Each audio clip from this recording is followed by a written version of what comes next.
Ginagawa mo? Nalagyan ko sa sir, napakaingay eh. Bakit?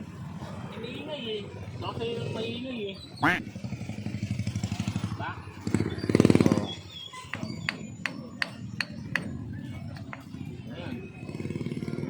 Kahit pa paano, hindi naiingay yan. Oo, kasi parang ano, pag-usan na tempo ka dito sa may barangay, patatagil kang butso mo. Ha? Kaya nga eh. Bawal lang nakamabler eh. Mabler. Ano? Ano? Meron kasi ako dito sa bahay, hindi ko pala kukuha eh. Na? Pang linis ng ano? Tawag dito? Langis. Walang sumakin eh. Pagka ganun ko, nahawakan ko lang. Medyo ano. May pang ano ako ng mga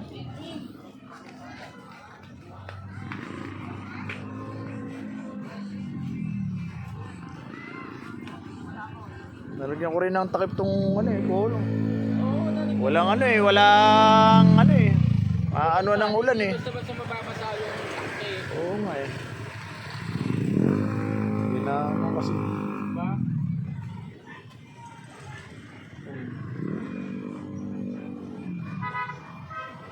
Ano ko, pabalok ko para yung likod sa likod eh. Bakit? Parang yung alikabok nasa likod. Oo, pwede rin. Pwede rin. Diba? Oo. Sandali mo nga kung ano to lang. Paanda rin mo? Oo, kung ano to O lang. sige, dali pa.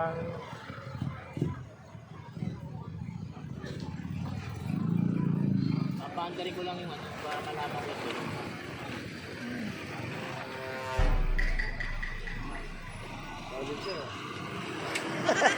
Silencer. May silencer daw. Tsabo. Ano wala pa kung tunog. Oh. Ano? Diba? Oo nga, no.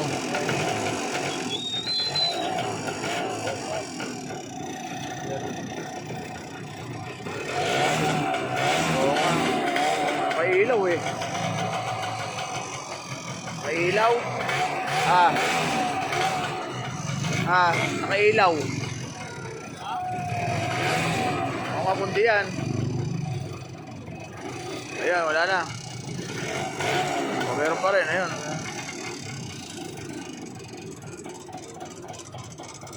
Yun lang yun. Ha? Yun lang yung tunog. Oo, kanina yun. May malakas yung tunog eh. Masyadong maingay eh. Nakakaya pagka Oo. dadaanan mo tahimik. Ayun, tama nga yun. Iba kasi pa. Pauliin mo ako eh. Hindi, tsaka iba kasi gustong gusto nila yung maingay na ano eh. Sakit naman sa tenga. Eh baka mamaya mag-operation kayo, uliin mo. Ano eh? Di ba bawal na maingay? Oo, bawal na. Eh, may maingay na ano, Ano? kapitbahay, bawal. Ano rin? Oo. Pwede na rin kasuhan, pwede na rin reklamo Oo. ng barangay. Tay. Okay na. Okay na. Okay na. Good shot.